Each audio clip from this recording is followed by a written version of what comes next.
The National Prosecuting Authority has decided not to prosecute anyone involving the 7-year-old Matatiele girl rape case. It says this is due to insufficient evidence. And for more on this matter, we are now joined by Farida Myburgh from the Masimanyane Women's Rights International Group, and she joins us now via our video link. Farida, thank you so much for your time this evening. I mean, this morning we saw that statement coming out from the NPA saying that it has decided not to go further and prosecute anyone in this matter, saying that this is due to insufficient evidence. What is your reaction to this latest move from the NPA? Good evening. Thank you for having me on the show.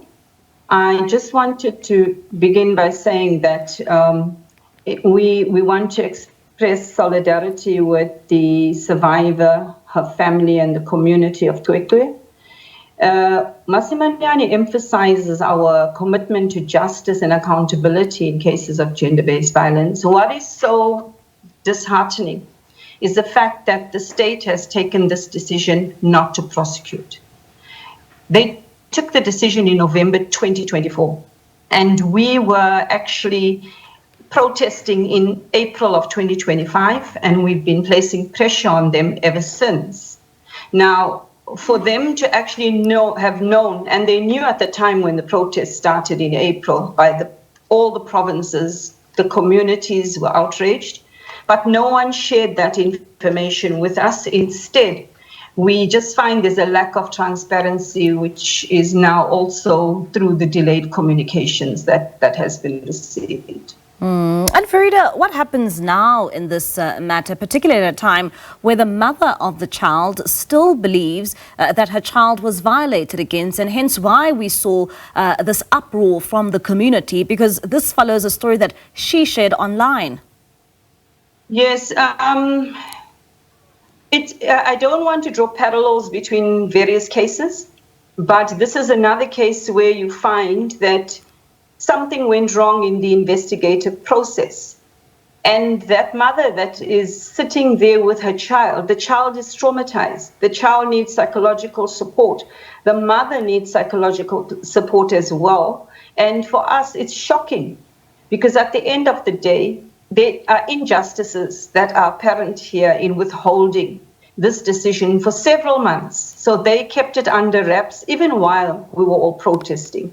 And I must say that it's deeply concerning because especially the systemic failures in rural areas is affecting those cases. How are people going to, with all authority or confidence, report to the NPA or to the police stations when they are raped?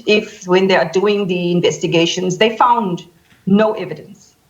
They were going to take DNA only after we raised there was a public outcry after we raised the issues in April.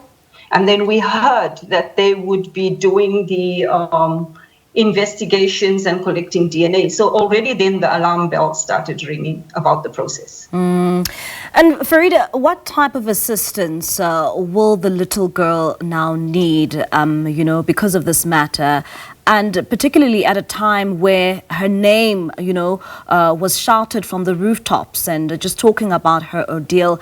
How do you assist a child who has now undergone trauma, if I can put it that way? Look, as organizations, we provide psychological support to any survivors of rape. In the case of Twekwe, she is having to she goes through this process. She's got to relive all of these processes all the time. And there's no justice at the end of the day. What is very concerning is the broader impact that this has on gender-based violence survivors. Because decisions like this it doesn't encourage people to actually approach SABC. We lose confidence in SABC, and this is not one. This is one of many cases where we lose confidence in the justice system. Twekwe will have to continue getting psychological support here, but there'll never be closure. There'll never be closure for her and her mom, because now coming forward and saying to her mom what has happened, her mother believes her. And that's what we always encourage parents to listen and trust their children if they say that they are in danger. And here in this case, whoever this perpetrator is going to try this again because they've gotten away with it. And it's very unfortunate, really unfortunate. Oh. All right then, Farida, thank you so much for your time. That's Farida Myburgh.